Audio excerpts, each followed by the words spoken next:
Kita berdoa.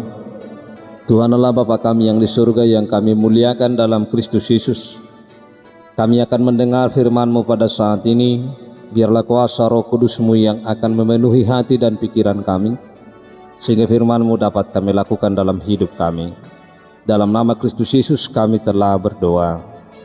Amin. Ibu bapak saudara-saudara yang kami kasihi dalam Kristus Yesus, salam bagi kita semuanya.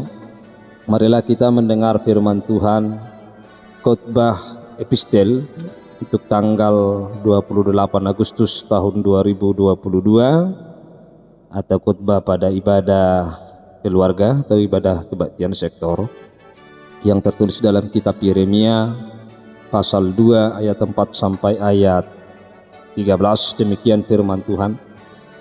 Israel murtad kepada Tuhan. Dengarlah firman Tuhan, hai kaum keturunan Yakub, hai segala kaum keluarga keturunan Israel. Beginilah firman Tuhan, apakah kecurangan yang didapati nenek moyangmu padaku, sehingga mereka menjauh daripadaku, mengikuti dewa kesia-siaan, sampai mereka menjadi sia-sia. Dan mereka tidak lagi bertanya, di manakah Tuhan yang menuntun kita keluar dari tanah Mesir, yang memimpin kita di padang gurun, di tanah yang tandus dan yang lekak-lekuk, di tanah yang sangat kering dan gelap, di tanah yang tidak dilintasi orang dan yang tidak didiami manusia. Aku telah membawa kamu ke tanah yang subur untuk menikmati buah dan segala yang baik daripadanya. Tetapi segera setelah kamu masuk, kamu menajiskan tanahku. Tanah milikku telah kamu buat menjadi kekejian. Para imam tidak lagi bertanya, di manakah Tuhan? Orang-orang yang melaksanakan hukum tidak mengenal aku lagi. Dan para gembala mendurhaka terhadap aku. Para nabi bernubuat demi Baal. Mereka mengikuti apa yang tidak berguna. Sebab itu aku akan berbantah lagi dengan kamu. Demikianlah firman Tuhan. Dan dengan anak cucumu aku akan berbantah. Menyeberang sajalah ke tanah pesisir orang Kirtim, dan lihatlah, suruhlah orang ke Kedar, dan perhatikanlah dengan sungguh-sungguh. Lihatlah apakah ada terjadi yang seperti ini. Pernahkah suatu bangsa menukarkan Allahnya, meskipun itu sebenarnya bukan Allah? Tetapi umatku menukarkan kemuliaannya demi apa yang tidak berguna. Tertegunlah atas hal itu, hai langit, menggigil dan gemetarlah dengan sangat. Demikianlah firman Tuhan. Sebab 2 kali umatku berbuat jahat, mereka meninggalkan aku, sumber air yang hidup, untuk menggali kolam bagi mereka sendiri, yakni kolam yang bocor, yang tidak dapat menahan air. Demikian jauh pembacaan firman Tuhan. Ibu bapak saudara-saudara yang terkasih dalam Kristus Yesus, bahwa bagian dari firman ini adalah merupakan perkataan-perkataan peringatan dan hukuman dari Allah melalui Nabi Yeremia. Dalam bagian yang panjang ini, mulai pasal 2 sampai 25, Yeremia menubuatkan penghukuman Allah terhadap Yehuda dan Yerusalem. Allah berulang kali meminta dengan sungguh-sungguh kepada umatnya. Pada kesempatan lain, Allah mengancam mereka dengan penglihatan-penglihatan yang mengerikan. Dan kadang-kadang Yeremia diminta untuk menyampaikan berita Allah dengan cara memperagakan melalui kehidupannya sendiri. Hidup Yeremia menjadi ungkapan yang hidup akan kemarahan, kekecewaan, dan kesedihan Allah. Di dalam firman ini kita melihat judul perikop kita adalah Israel murtad kepada Tuhan. Ibu bapak saudara-saudara, apa yang terjadi di sana pada saat itu? Kita coba melihat mulai dari ayat 4 sampai ayat yang ke-5, bahwa di sana Tuhan berfirman kepada keturunan Yakub dan keturunan keluarga Israel, bahwa Tuhan mendapati bangsa Israel sudah jauh daripada Allah. Dalam hal ini Tuhan mengatakan bahwa bangsa Israel telah jauh daripadanya.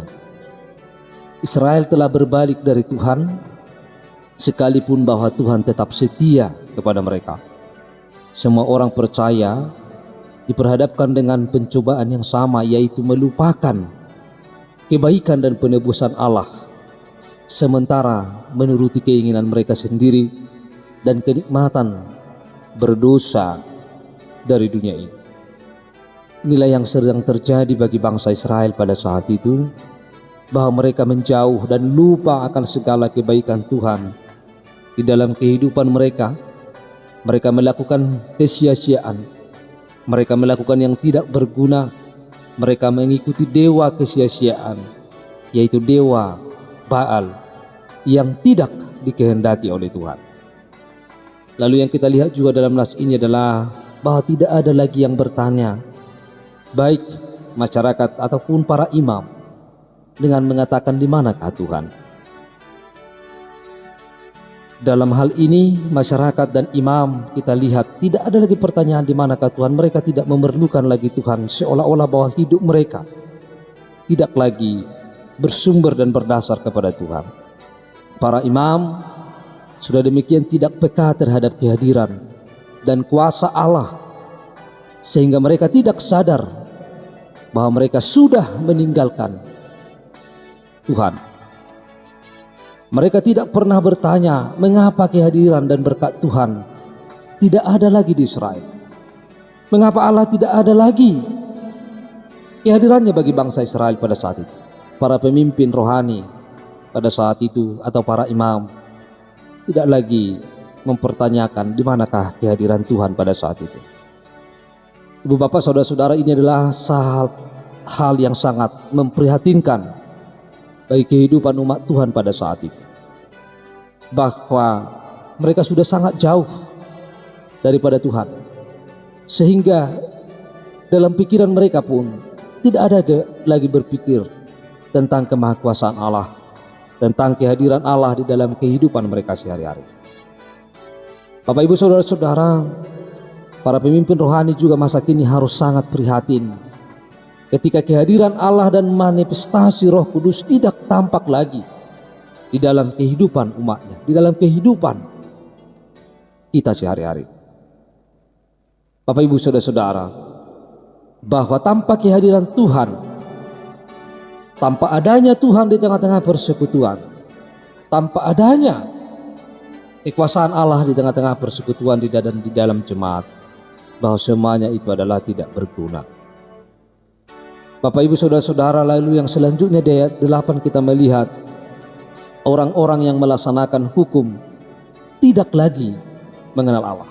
Dalam artian orang-orang yang memberitakan firman, yang dikatakan sebagai gembala, para nabi, mereka telah mendurhaka, mereka telah bernubuat demi Baal, dan itu semuanya adalah tidak berguna.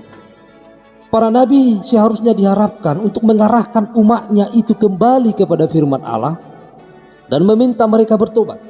Ini yang seharusnya yang harus terjadi, bahwa para imam, para nabi, mereka harus mengarahkan seluruh umat Allah supaya mereka mengubah diri, mereka bertobat dan datang kepada Allah.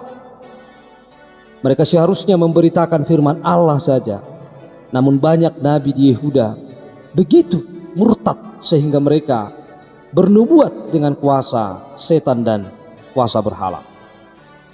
Mereka murtad, berbalik daripada Allah, mereka meninggalkan Allah, sehingga mereka mengiyakan dan menuruti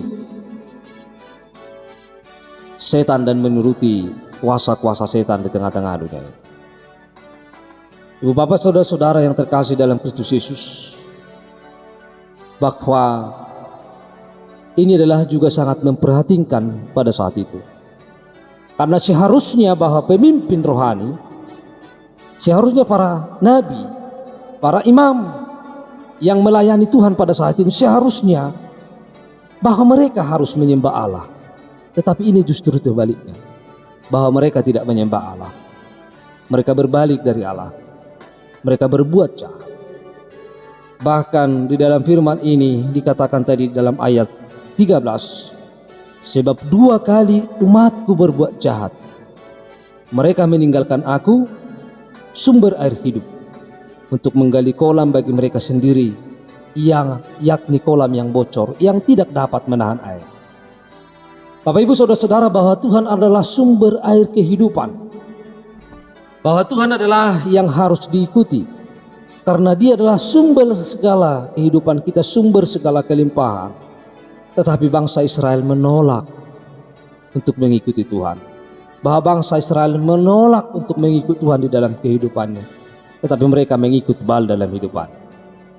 Ibu bapak saudara-saudara, umat Allah di bawah perjanjian lama atau di dalam perikop ini, bahwa mereka melakukan 2 dosa mendasar. Yang pertama adalah mereka meninggalkan Tuhan, satu-satunya yang dapat memberikan hidup yang berkelimpahan sejati.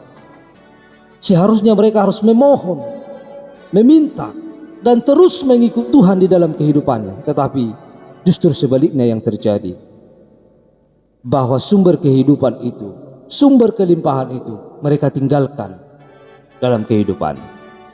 Yang pertama. Yang kedua adalah mereka, bangsa Israel, mencari hidup dan kesenangan di dalam pemujaan berhala yang duniawi, yaitu hal-hal yang tidak bernilai atau abadi. Dengan melakukan hal itu, mereka kehilangan maksud dan tujuan mereka selaku umat yang telah ditebus. Mereka kehilangan air hidup yang sejati. Padahal air hidup sejati itu adalah hanya ditemukan di dalam hubungan pribadi yang setia dengan Allah melalui Kristus Yesus dalam kehidupan kita. Inilah 2 hal dosa mendasar yang dilakukan oleh bangsa Israel pada saat itu, sehingga mereka sangat memprihatinkan. Mereka murtad, mereka meninggalkan Allah, mereka tidak lagi menyembah Allah dan mengikut Allah di dalam kehidupan mereka. Ibu bapak saudara-saudara yang terkasih di dalam Kristus Yesus, di dalam kehidupan kita juga, supaya kita tetap mengikut Allah, kita tetap menyangkal diri, mengikut Allah dalam kehidupan kita, karena sumber kelimpahan, sumber sukacita, sumber air hidup adalah berasal dari Allah. Supaya kita jangan pernah meninggalkan Allah dalam hidup kita. Yang kedua, supaya kita jangan mencari hidup dan kesenangan dari tengah-tengah dunia ini, atau hal-hal yang berhala dari tengah-tengah dunia ini. Tetapi marilah kita mencari hidup di dalam Allah, maka Tuhan Allah akan memberikan kenikmatan, sukacita bagi kehidupan kita. Marilah kita mencari hidup yang bernilai dan abadi, yaitu Allah dalam hidup kita. Apapun yang terjadi dalam kehidupan kita, kita harus tetap mengikut Allah. Kita harus tetap setia mengikut Allah dalam kehidupan kita, karena Dialah air hidup yang sejati dalam hidup kita. Amin, kita berdoa. Tuhan Allah Bapa kami yang di surga, kami telah mendengar firman-Mu. Biarlah kuasa Roh Kudus-Mu yang terus bekerja dalam hidup kami, sehingga kami dapat melakukan firman-Mu dalam hidup kami. Dalam nama Kristus Yesus kami telah berdoa. Amin.